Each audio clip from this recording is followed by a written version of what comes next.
Bonjour à tous, bonjour François. Bonjour Francis, bonjour à tous. Nous nous retrouvons en direct de Deauville pour le quintet de dimanche. C'est le prix Maurice de Guest. Nous avons beaucoup de chance. L'événement a réuni 14 partants et sera donc support des paris à la carte. Il y a donc 14 concurrentes et la grande vedette, c'est Moonlight Cloud, la double tenante du titre.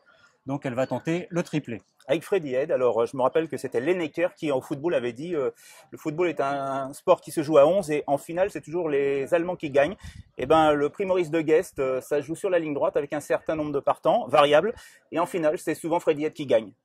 Bon alors Moonlight Cloud, double tenante du titre, on va d'ailleurs revoir son résultat de l'année dernière, elle s'était imposée d'une classe. Oui, alors la première victoire dans cette épreuve, c'est l'acte fondateur de Moonlight Cloud, et l'an passé, donc elle réussit un magnifique doublé, et elle pulvérise l'opposition, on la voit, elle pulvérise l'opposition, et en donnant l'impression d'avoir encore franchi un palier. Déjà, elle avait été assez brillante la première fois, et l'année dernière, elle s'est envolée, c'était vraiment impressionnant.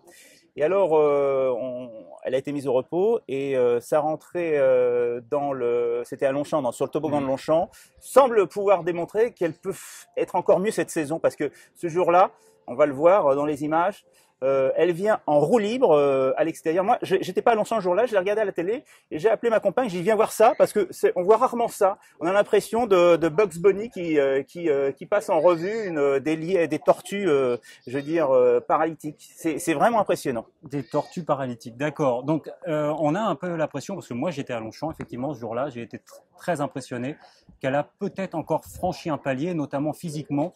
La pouliche s'est énormément étoffée et peut-être qu'elle est encore partie donc pour de nouveaux exploits. Exactement. Donc l'année dernière, comme on le disait, elle avait vraiment donné l'impression d'avoir progressé. Et cette année, je pense qu'elle peut encore mieux faire. Alors là, si on fait encore mieux que l'année dernière, on va monter très très haut, c'est sûr. Écoute François Charles, on est très positif pour Moonlight Cloud, mais on va demander à Freddy Head ce qu'il pense de sa jument. Je pense que lui n'est pas négatif non plus. Freddy Head, comment s'annonce la prestation de Moonlight Cloud dimanche dans le prix Maurice de Guest? Écoutez, elle a l'air très bien, le jument est bien, elle a fait une bonne rentrée, elle me paraît au mieux. Donc maintenant, il va falloir avoir une course heureuse. Bon, c'est un bon lot, hein, il y a des bons chevaux dans la course. Il va falloir qu'elle court sa meilleure forme. On a l'impression qu'elle a encore évolué entre 4 et 5 ans, physiquement notamment. Oui, elle s'est développée. Je pense elle a pris beaucoup de force et de puissance cette année. Et le numéro 11 à la corde, qu'est-ce que ça vous inspire? Je suis très content, très satisfait de ce numéro. D'accord. Et ensuite, le plan, c'est, si tout se passe bien dimanche, de courir le Jacques Lemarois une semaine plus tard. Absolument, c'est l'objectif. C'était l'objectif depuis le début de l'année de courir ces 2 courses. Merci beaucoup. Bon, donc c'est ta base, tu l'as placé en tête de ton pronostic, c'est difficile de faire autrement. Je pense que les Anglais vont sans doute plébisciter leur favori, leur champion, Lethal Force, qui a quand même réussi un coup de 2 en Angleterre, un coup de 2 formidable, qui va sans doute lui valoir le titre en fin de saison de meilleur sprinter de l'année. Encore que, on va voir, l'année n'est pas terminée, un titre qui sera décerné par un jury à la fois britannique et impartial, ce qui est un pléonasme ou un oxymore, on sait pas. Mais moi, je pense que Lethal Force va devoir quand même aller très très vite dans les 200 derniers mètres quand Moonlight Cloud va lui tomber sur le dos. Donc Lethal Force, c'est le numéro 3. Il y a aussi donc ta deuxième base, tu as choisi comme second point d'appui le numéro 2, Gordon Lord Byron. Oui, parce que alors Lethal Force aurait pu représenter une base, mais il a quand même 2 courses dures, des courses dures à répétition, alors que Moonlight Cloud arrive vraiment au mieux, au bon moment, avec la fraîcheur physique, c'est très important, et Lethal Force pourrait parfaitement en subir le contre-coup cette fois-ci. C'est la raison pour laquelle je pense que la deuxième base possible est peut-être le numéro 2, Gordon Lord Byron, qui est un cheval très solide, un cheval sérieux, qui répète ses courses, à qui il n'y a rien à reprocher et qui, peut-être pas pour la gagne, mais qui va être dans le coup au moins pour la 4e, il sera dans les 5 premiers.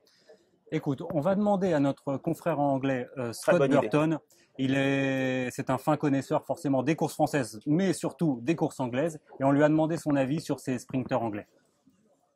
Scott, dimanche dans le prix Maurice de Guest, le principal adversaire de Moonlight Cloud sera Lethal Force. Il vient de gagner 2 groupes 1. Est-ce que pour toi, il peut battre la jument de Freddy Head? Pour moi, ce sera difficile parce qu'il a le même tactique dans toutes ses courses. Il a fait de bout en bout. Et ça arrange très bien pour Moonlight Cloud, qui est attentiste. Donc, ce sera difficile, mais c'est pas impossible. Il est très, très régulier. Je pense la distance, c'est pas un problème. Il a gagné le July Stakes sur 200 mètres, mais c'est une arrivée en montée.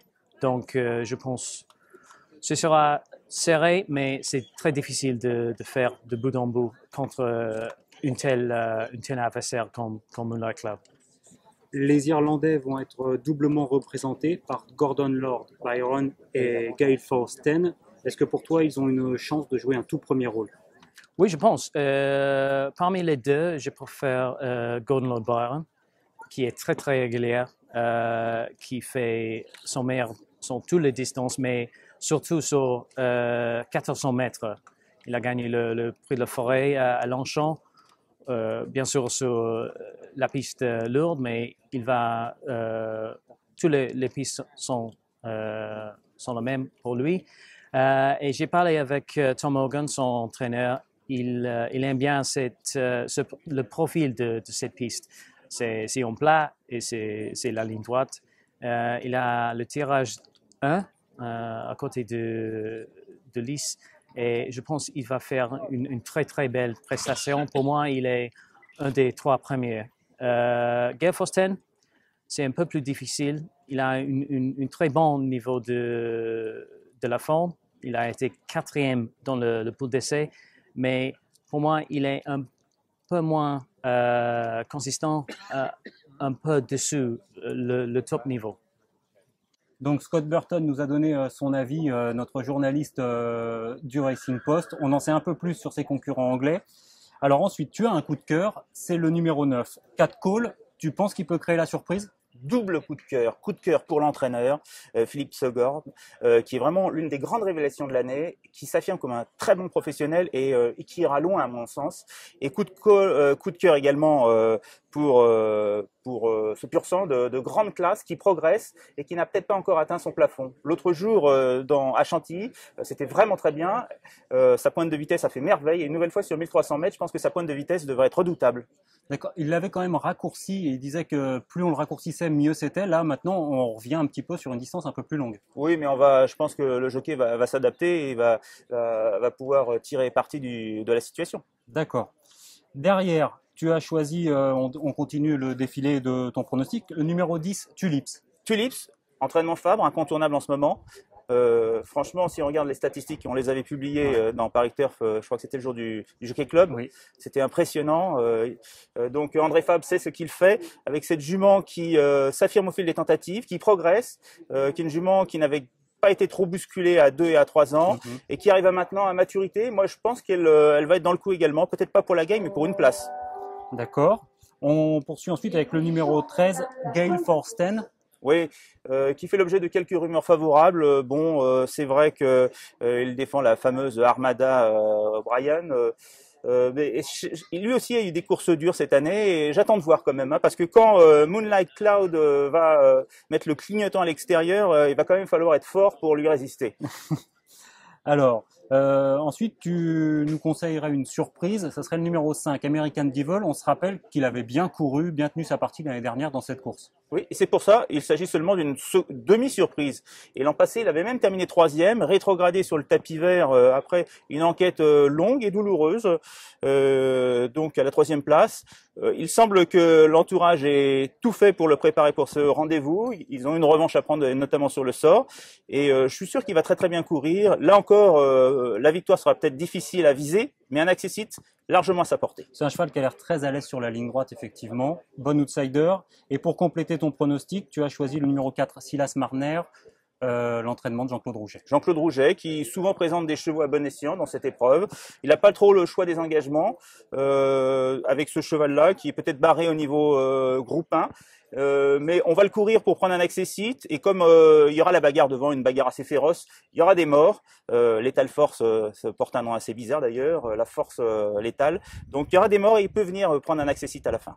D'accord, donc je vais redonner ta sélection. C'est en tête le numéro 11, Moonlight Cloud, le numéro 3, Lethal Force, le numéro 2, Gordon Lord Byron, le numéro 9, Cat Cole, le numéro 10, Tulips, le 13, Gail Forsten, le 5, American Devil, et le numéro 4, Silas Marner. Alors, est-ce que tu tentes des impasses? J'ai un peu envie de parler des deux pensionnaires de Monsieur Capel, mais que viennent-ils faire dans cette galère? Exactement, et je dirais qu'ils ont autant de chance que de voir un jour le pape avec des dreadlocks, ou pour être un peu plus respectueux, Barbarin. Donc c'est des impasses faciles, on peut les rayer d'un grand coup de plume sans aucun risque. On peut juste souhaiter qu'ils ne gênent personne durant le parcours. Bon, ils ont au moins l'avantage de pouvoir permettre de faire le quintet dans cette grande course. Est-ce que tu peux donner à tous nos internautes ton conseil de jeu? Eh bien, je prendrai 4 chevaux de base 2 fois au quintet, c'est-à-dire 11, 3, 2 et 9. Donc on retrouve le 11 Moonlight Clyde bien sûr, le 3 Lethal Force une première fois, le 2 Gordon Lord Byron et le 9 Cat Call parce que j'y crois. Et on met derrière le 10, le 13, le 5 et le 4 qui sont de bons outsiders. Et je reprends donc 11, 2, donc cette fois-ci je laisse Lethal Force ailleurs, 11, 2, 9 et 10. Avec derrière 3, 13, 5 et 4. Donc deux combinaisons. Deux champs réduits. Au avec quintet ou en 5-5. Ça fait 8 combinaisons en tout, c'est raisonnable. C'est raisonnable pour toucher le jackpot, ça peut être bien. On va préciser que sur le turf, il y a une cagnotte de 2000 € au 2 sur 4. Donc pour les gens qui ont envie de jouer sur le turf, ils peuvent aussi faire un beau coup. Bah écoute, merci beaucoup François Charles. C'est un plaisir. Et bonne on chance se à tous. retrouve une prochaine émission. Un grand moment, ça sera un grand moment dimanche. Hein. Dimanche un grand moment et le dimanche d'après encore un grand moment. Un très grand moment. Merci à tous, à bientôt.